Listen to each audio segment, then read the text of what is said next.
Mes sœurs, mes frères, bienvenue en cette méditation sur les textes de ce samedi 22 juillet 2023 en cette 15e semaine du temps ordinaire.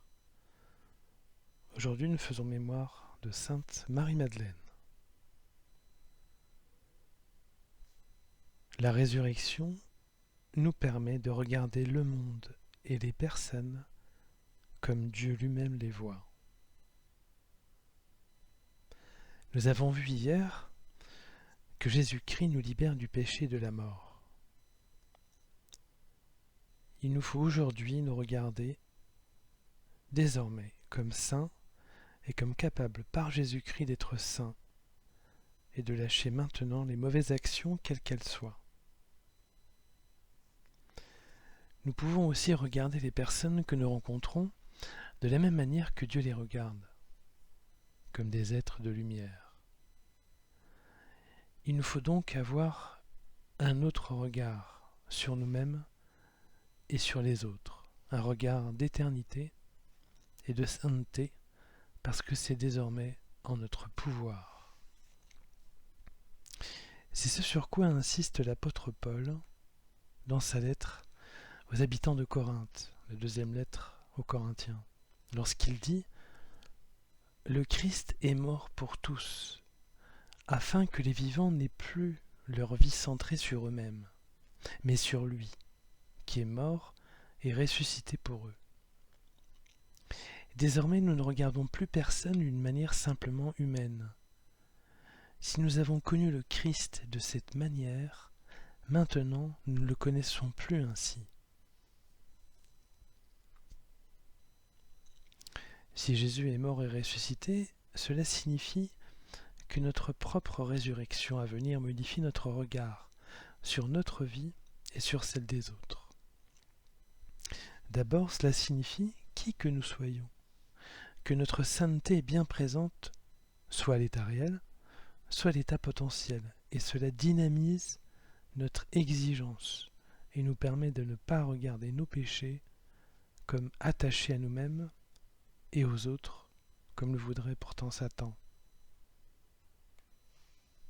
Ensuite, la résurrection de Jésus nous permet de regarder la vie comme un absolu, ce qui vient relativiser le pouvoir de la mort. La vie est vraiment éternelle et ne s'arrête jamais. La mort n'a qu'une valeur relative et n'a aucun poids ontologique. Cela nous rend plus légers, et c'est cela qui nous rend si joyeux. Et c'est exactement l'état mental de Marie-Madeleine dont nous faisons mémoire aujourd'hui. Au début, elle est pleine de fébrilité, car elle n'a pas oublié le message de Jésus. Et là, elle ne le trouve pas au tombeau. Alors elle s'interroge. Elle se dit, ce qu'il avait annoncé est en train de se passer ? Elle se questionne. Puis, tellement prise par sa fébrilité, elle ne le reconnaît pas et le prend pour le jardinier. Mais subitement, elle reconnaît sa voix et elle le voit devant elle. On imagine et on voit sa fébrilité du début transformée en joie infinie. Car, dit l'Évangile, elle s'en va donc annoncer aux disciples « J'ai vu le Seigneur !» Et elle raconta ce qu'il lui avait dit. D'ailleurs, cet état mental est très bien rendu par le psaume du jour, le psaume 62, dont je vais citer l'extrait de la lecture du jour. Ce n'est pas l'intégralité du psaume qui est proposée à la lecture du jour, mais les 4 premières strophes, les 3 premières strophes. Lorsqu'il est dit « Dieu, tu es mon Dieu, je te cherche dès l'aube. Mon âme a soif de toi. Après toi languit ma chair, terre aride, altérée, sans eau. Je t'ai contemplé au sanctuaire. J'ai vu ta force et ta gloire. ton amour vaut mieux que la vie. Tu seras la louange de mes lèvres. Toute ma vie je vais te bénir, lever les mains en invoquant ton nom. Comme par un festin, je serai rassasié. La joie sur les lèvres, je dirai ta louange. Marie-Madeleine est celle qui cherche Dieu depuis le début de manière fervente, et plus encore après sa mort. Elle l'aime tellement qu'elle se languit très vite de son absence, de l'absence de Jésus. Elle court donc logiquement au tombeau, et c'est ce qu'évoque la première strophe.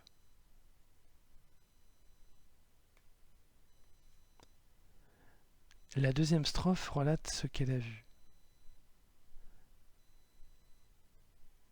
Elle était en pleine contemplation joyeuse devant Jésus-Christ ressuscité. Et la troisième strophe montre une confiance et une joie nouvelle qui résultent de cette expérience. L'attitude de Marie-Madeleine doit être la nôtre, mes sœurs, mes frères.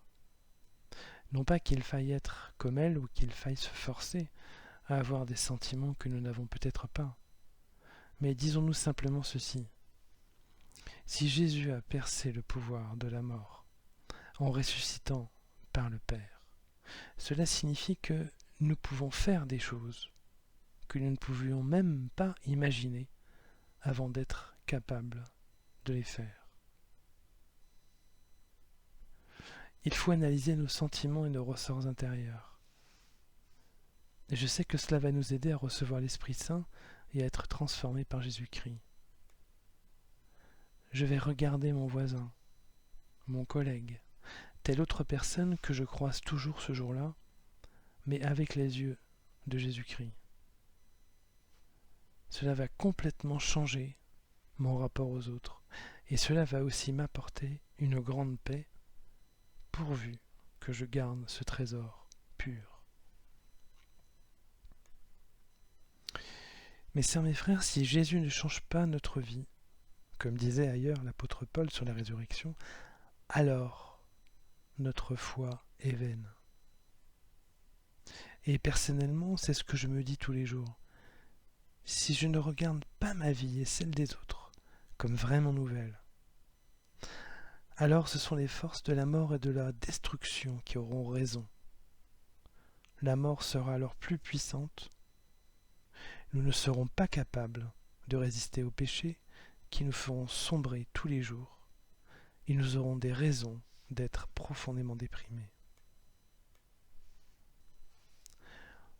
Au lieu de cela,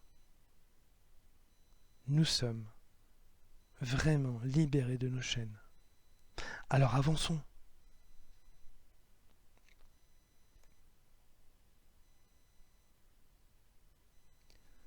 Mes sœurs, mes frères, après cet instant de méditation consacré à la résurrection et au sens que peut recouvrir la résurrection, à savoir que nous pouvons regarder nous-mêmes et les autres comme Dieu les voit, je nous invite à la prière.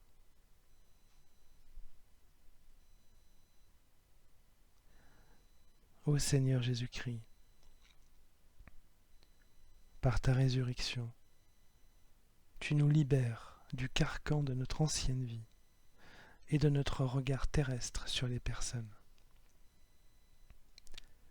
Aide-nous à regarder les choses et les autres personnes comme des êtres de lumière, comme le Père les regarde,